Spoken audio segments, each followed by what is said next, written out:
आ गया छलिया कपटी धूर्त चालाक मायावी श्री कृष्ण। ऐसा शकुनी कहता था। जब भी श्री कृष्ण आते थे उन्हें देखकर शकुनी के अंदर के जो खुद की सच्चाई थी ना, वो श्री कृष्ण पर प्रोजेक्ट करता था। यही अर्थ होता है प्रोजेक्शन का, जो साइकोलॉजी में डिफेंस मैकेनिज्म होता है, जिसका अर्थ है कि जब इंसान अपने अंदर की कुछ बातों को स्वीकार नहीं करना चाहता कि वो उसके अंदर की कमियां हैं, बुराइयां हैं, और उनको दूसरों पर थोप देता है, ब्लेम लगा देता है, दूसरे के अंदर उन विकारों को, उन एट्रीब्यूट्स, पर्सनालिटी ट्रेट्स को कहता है कि तुम ऐसे हो, तुम ऐसे हो, ये ऐसा है, वो ऐसा है, लेकिन वो खुद ऐसा होता है। ये काम कुछ लोग जानबूझकर करते हैं और कुछ अनजाने में करते हैं। अनजाने में वो करते हैं जो दिल से इतने बुरे नहीं हैं, बस उन्हें अपने साइकी में, अपने दिमाग में, अपने मन में, अपनी पर्सनालिटी में अभी वो अच्छे से अपने आप को जान नहीं पाए हैं। लेकिन कुछ लोग अपनी असलियत जानने के बाद जानबूझकर दूसरों पर वो ब्लेम लगाते हैं और उनको अपनी दुष्टता में और 5 सितारे लग जाते हैं। उनको ऐसा महसूस होता है कि हमने बहुत बड़ी फतह कर ली है, हमने बहुत बड़ा अचीवमेंट कर लिया है, कि एक इनोसेंट इंसान को जिससे वो जलते हैं, ईर्ष्या करते हैं, चिढ़ते हैं, अपने से ज़्यादा बेहतर समझते हैं, उसको अपने अंदर की बुराई उसके ऊपर थोप देना और उसके अंदर की अच्छाई को बताना कि ये तो मैं हूँ, ऐसी तो मैं हूँ, ऐसा तो मैं हूँ। तो उसे कहते हैं प्रोजेक्शन। और बचपन में हम कहते थे जो बोलता है वही होता है। जी हाँ, ये बिल्कुल सच बात है, जो बोलता है वही होता है। शकुनी ने श्री कृष्ण को कहा, छलिया कपटी धूर्त मायावी। ऐसा तो शकुनी खुद था और उसे अच्छे से पता था कि वो ऐसा है। श्री कृष्ण को देखकर उसे अपने अंदर की डिस्गस्ट, उसको अपने अंदर की बुराइयां, उनको उनको महसूस करके वो थ्रेटन फील होता था, क्योंकि वो जानता था कि श्री कृष्ण एक ऐसे व्यक्ति हैं जो उसको बहुत अच्छे से और गहराई से समझते हैं। ऐसे ही कुछ लोग होते हैं जो जानते हैं कि ये इंसान है, ये एक पर्सन ऐसे है या एक से ज्यादा, जो मेरे अंदर की सच्चाई को अच्छे से जानता है या जानती है, और वही उनका सबसे बड़ा दुश्मन बन जाता है। उनको ये बात बर्दाश्त नहीं होती कि मैंने दूसरों को कैसे पागल बनाया हुआ है, लेकिन इसको मेरी असलियत आर पार नजर आती है।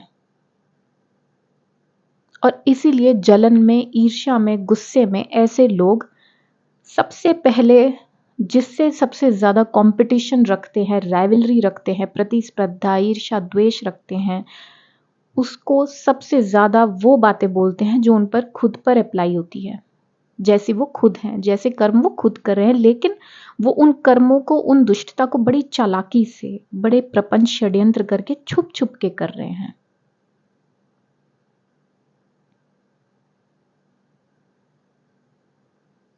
अब कुछ टॉक्सिक लोग ये हथियार भी इस्तेमाल करते हैं कि अच्छा, जो बोलता है वही होता है, तो तुम, अब जैसे फॉर एग्जाम्पल श्री कृष्ण को शकुनी ने ये सब गलत शब्दों का प्रयोग करके बातें बोली, तो शकुनी कह सकता है कि अरे, जो बोलता है वही होता है, तुम लोग मुझे दुष्ट, चालाक, कपटी बोल रहे हो, तुम खुद हो।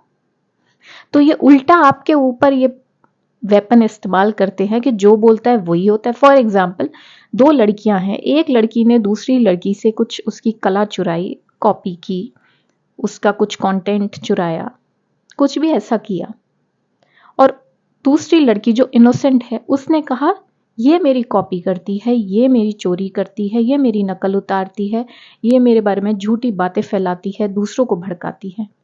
तो अब जो कल्प्रेट लड़की है, जो दुष्ट है, वो क्या बोल सकती है? वो आराम से बोल सकती है कि जो बोलता है वो ही होता है। तो यहाँ हम ये लॉजिक अप्लाई नहीं करेंगे। यहाँ ऑब्वियसली एक इंसान जो सच्चा है, जिसके साथ गलत हो रहा है, उसने अपने लिए स्टैंड लिया और इस बात को एक्सप्लेन किया। लेकिन अक्सर जो दुष्ट लोग होते हैं वो हर बात पे बहस करने का, अपने आप की हरकतें जस्टिफाई करने का कुछ ना कुछ रीजंस ढूंढ ही लेते हैं, और अक्सर वो ऐसे ही लॉजिक आपको बताएंगे कि जो बोलता है वही होता है। तुम मुझे चोर बोल रही हो, नहीं नहीं मैंने चोरी नहीं की, तुम्हारे कंटेंट की या तुम्हारी कला की, तुम्हारे डिजाइन्स की या तुम्हारे किसी भी आर्टिस्ट की जो भी आर्ट हो। उसी तरह आपके जीवन में भी कुछ लोग होंगे जो बहुत प्रोजेक्ट करते हैं, जो खुद पैसे के पीछे भाग रहे हैं और आपको बोलेंगे पैसे के लालची हो तुम, जिनका खुद का चरित्र ठीक नहीं है, जो सच नहीं बोलते, जो जिनके जीवन में कोई उसूल सिद्धांत नहीं है, वो आपको बोलेंगे कि आप चरित्रहीन हो। जो कई लोगों से संबंध रखेंगे वो आपके चरित्र पे सवाल उठाएंगे और आपको बदनाम करेंगे। जो खुद झूठे हैं, आलसी हैं, वो आपको ये सब बातें बोलेंगे। क्यों? नैरेटिव को ट्विस्ट करने के लिए। अक्सर कॉम्पिटेंट लोग जिनमें कुछ काबिलियत होती है वही इसका शिकार होते हैं। कोई ना कोई उनके जीवन में ऐसे लोग जरूर होते हैं उनके आसपास, जो उनकी इमेज को दूसरे लोगों के आगे बहुत गलत पोर्ट्रे करते हैं और कहते हैं कि ये ऐसी है, ये ऐसी है, वो ऐसी है, और सबके दिमाग में एक इमेज, एक नैरेटिव बनाना शुरू कर देते हैं। और बार बार रिपीट में सेम बात सुनते सुनते बहुत लोगों की कंडीशनिंग हो जाती है और उन्हें लगने लगता है कि भाई इतना कुछ कहा जा रहा है इस इंसान के बारे में, तो जरूर कुछ ना कुछ तो, बिना आग के धुआं कैसे हो सकता है। लेकिन हम हर जगह ये रूल्स, ये कोट्स, ये मोटिवेशनल बातें हम अप्लाई नहीं कर सकते कि हर जगह बिना आग के धुआं नहीं हो सकता। हो सकता है। जलन में, रंजिश में, राइवलरी, कंपटीशन में लोग बहुत कुछ कर जाते हैं जब सामने वाले ने उनके साथ कुछ भी एक दिन के बराबर भी गलत नहीं किया होता। उनकी अच्छाई से उनके अंदर की दुष्टता बहुत ट्रिगर होती है। और अगर आप महाभारत के बारे में और अच्छे से जानते हैं तो आप ये भी जानते होंगे कि शकुनी ने जब द्यूत का गेम ऑर्गेनाइज किया और द्रौपदी माता को ऐसा, मतलब ये द्रौपदी माता को का वस्त्र हरण करने का उनका प्लान बना और उन्होंने उस पोजीशन में पांडवों को डाला, तो वो बहुत सोच समझ के उन्होंने किया था। क्योंकि शकुनी का ये डीप डिजायर था कि ये जो पांडव हैं, जो अपने उसूल, अपने सिद्धांत, अपने धर्म को, अपनी राइचियसनेस को बहुत, क्योंकि बुरे लोगों को लगता है कि अच्छे इंसान को ना अपने अच्छे होने पर बहुत घमंड है, जबकि ऐसा नहीं होता। जो जेन्युइनली अच्छे लोग होते हैं वो घमंडी नहीं होते अपनी अच्छाई पर, उनको और कुछ करना आता ही नहीं, उनको और किसी तरह से होना आता ही नहीं। जो अच्छे लोग होते हैं उनमें ह्यूमिलिटी, उनमें काइंडनेस, कंपैशन होता ही होता है। वो बहुत जमीन से जुड़े रहते हैं, उनमें कोई अहंकार, कोई घमंड, कुछ नहीं होता। लेकिन दुष्ट लोगों को पता है कि अगर हमारे पास कुछ चीजें होती, कुछ कला होती या कुछ ट्रेड्स, पर्सनालिटी, अच्छी चीजें हमारे अंदर होती, कुछ गुण होते, तो हम तो यहां से यहां ऐसे घमंड में रहते। इसलिए उनको लगता है कि जो अच्छे लोग हैं वो अपनी अच्छाई पर घमंड कर रहे हैं। अगर किसी अच्छे इंसान के अंदर कोई टैलेंट है लेकिन वो उस टैलेंट को लेकर बहुत बढ़ा चढ़ा के दिखावा नहीं करते, बहुत ज्यादा घमंडी, अहंकारी कुछ भी नहीं है उनके अंदर नेगेटिव ट्रेड्स, वो सिर्फ अपने टैलेंट में मस्त हैं, उनको वो कोई बहुत बड़ी उपाधि नहीं लगती, वो तो ईश्वर को ही सब क्रेडिट देते हैं कि जो है ईश्वर का है, जो मैंने सीखा है ईश्वर से सीखा है, उनकी कृपा से सीखा है।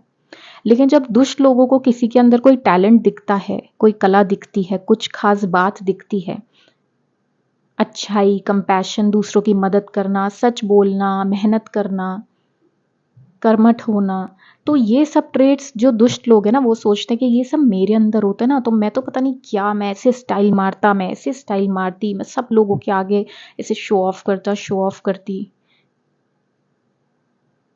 इसीलिए वो अच्छे लोगों को ना दूसरों की नजरों में ये दिखाना चाहते हैं कि इसको बहुत घमंड है अपनी अच्छाई पर, या ये बहुत घमंडी इंसान है। शकुनी को भी पांडवों का धार्मिक होना, राइचियसनेस उनके अंदर की, सही और गलत के बारे में एक स्टैंड लेना, उनके जितने भी गुण थे पांडवों के, वो सब शकुनी को तोड़ने थे कि मैं इनसे एक अधर्म काम कराऊंगा और इनका जो अहंकार है इनको इनकी नज़रों में गिराऊंगा, इनका अहंकार तोड़ूंगा, जो अहंकार उनके अंदर था ही नहीं। लेकिन शकुनी को सबसे ज़्यादा सेटिस्फैक्शन इसी बात से मिला कि जो सबकी नज़रों में बड़े धर्म वाले बनते हैं, बड़े अच्छे बनते हैं, बड़े मेहनती बनते हैं, बड़े डिजर्विंग बनते हैं, उनसे देखो मैंने क्या काम करा दिया। क्योंकि जो खुद अधर्मी होते हैं ना, उनको लाइक माइंडेड लोग ही पसंद आते हैं। Misery loves company.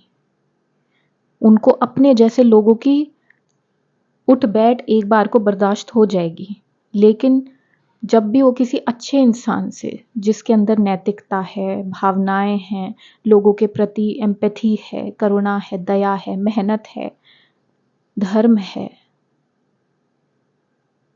जिनका बिलीफ सिस्टम पूरा का पूरा इसी बात पर बेस्ड है कि सही और गलत और धर्म और अधर्म, बस इसके अलावा कुछ नहीं, मैं कुछ नहीं हूं, मैं सिर्फ एक ईश्वर का मीडियम हूं, माध्यम हूं, बस।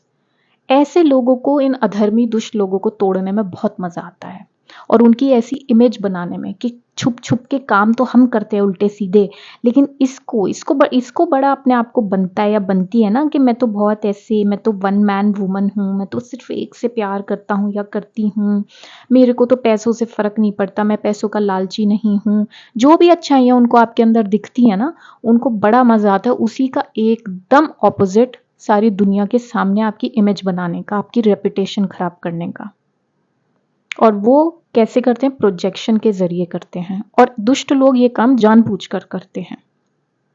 कई बार कुछ अच्छे लोग, कोई वुंडेड है, किसी की इनर चाइल्ड हीलिंग नहीं हुई है, कुछ लोग ट्रॉमेटिक एक्सपीरियंसेस से गुजरे हैं, कई बार वो जाने अनजाने प्रोजेक्शन कर देते हैं, उनको उनको रियलाइज नहीं होता, वो अलग केस है। लेकिन यहां मैं उन दुष्ट लोगों की बात कर रही हूं जो जानबूझकर दूसरों की इमेज एकदम ऑपोजिट दूसरों के दिमाग में बिठाते हैं। और बहुत से टॉक्सिक लोग अपने आप को डिफेंड करने को ऐसी बातें बोलेंगे कि ऐसा थोड़ी होता है, जो अच्छा है उसकी अच्छाई तो दिख जाएगी, हमारे बोलने से लोग क्यों मानेंगे। लेकिन ये ऐसा षड्यंत्र रचा जाता है ना, रेपिटेटिवली, बार बार बार बार आप कुछ भी रिपीट करते रहो, वही लोगों को सच लगने लगता है। मेंटली इमोशनली किसी को तोड़ना, किसी में कला है, कॉन्फिडेंस है, कुछ कैपेबिलिटीज हैं, उसको मेंटली इमोशनली तोड़ना, परेशान करना, बहुत छुप के वार करना, और फिर लोगों को दिखाना कि देखो ये तो हमेशा उदास रहता है, उदास रहती है, इसमें तो कॉन्फिडेंस नहीं है, मुझे देखो। घमंडी होना लोग कॉन्फिडेंस समझ लेते हैं, बदतमीज होना लोग कॉन्फिडेंस समझ लेते हैं।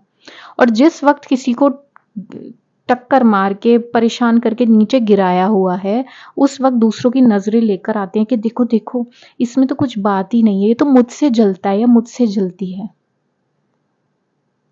तो प्रोजेक्शन एक ऐसा हथियार है कलयुग में जो बहुत ज्यादा इस्तेमाल होता है। सबसे ज्यादा इस्तेमाल होने वाला हथियार है प्रोजेक्शन। जो भी लोग डार्क एनर्जीज से इन्फ्लुएंस्ड हैं, जिन्होंने अपने अंदर डार्क एनर्जीज को रखा हुआ है, जलन करते हैं दूसरों से, ईर्ष्या, प्रतिस्पर्धा, द्वेष, राइवलरी, लालच, लस्ट, काम, क्रोध, मोह, लोभ, मद, मत्सर्य, ये सब जिनके अंदर होता है और जो अपनी डार्क साइड को फीड करते रहेंगे, वो ऐसे ही टैक्टिक्स अपना अपनाकर दुनिया में भ्रम फैलाते हैं।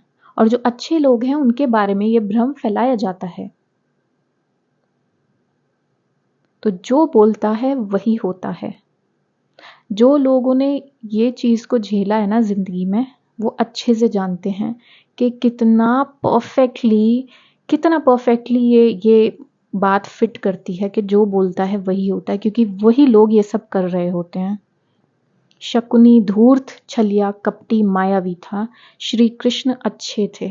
और इन लोगों को इसी बात से चिढ़ भी होती है कि कोई अच्छा है क्यों है, हमारे जैसे बनो, तुम भी टूटो, तुम भी दुष्टता करो, क्योंकि दुष्टता करना बहुत आसान है। अच्छाई करना और अच्छे बने रहना, धर्म के रास्ते पर रहना, मेहनत करना, ये सब टफ चीजें हैं। और दुष्ट लोगों को बड़ा मजा आता है कि तुम कुछ भी कर रहे हो, लेकिन इमेज तो हमने तुम्हारी ऐसी बना दी, सब लोग तुम्हारे बारे में ये सोचते हैं, तो इनको एक ड्यूपिंग डिलाइट टर्म होती है, इन दुष्ट लोगों को वो बहुत पसंद है, नार्सिसिस्टिक लोगों को ड्यूपिंग डिलाइट बहुत पसंद है। मीन्स कि अपनी दुष्टता करके बच के निकल जाना और बाकी लोगों के आगे भ्रम फैला देना, और जो एक्चुअल में इनोसेंट है उसको कल्प्रिट बना देना और खुद विक्टिम की तरह बनना। एक तो ये परेशान करेंगे दूसरों को, और उसके बाद दूसरे लोगों के आगे खुद विक्टिम बन के दिखाएंगे। तो पहले तो इनके जो विक्टिम होते हैं, रियल विक्टिम्स, उन्होंने इनकी बदतमीजियां और इनका टॉर्चर झेला, और बाद में ये जो बाकी लोगों को झूठ बोल बोलकर उनके दिमाग में एक फॉल्स नैरेटिव जो बिठा देते हैं, फिर वो लोग भी उस इंसान से नफरत करते हैं, उसको परेशान करते हैं, उसका बुरा चाहते हैं। तो आप सोचो कि कोई कितनी पीड़ा से गुजरा होगा या गुजरते हैं लोग। तो आज की वीडियो में बस इतना ही। अगर आपको ये वीडियो हेल्पफुल लगी तो प्लीज़ लाइक करें, शेयर करें, सब्सक्राइब करें।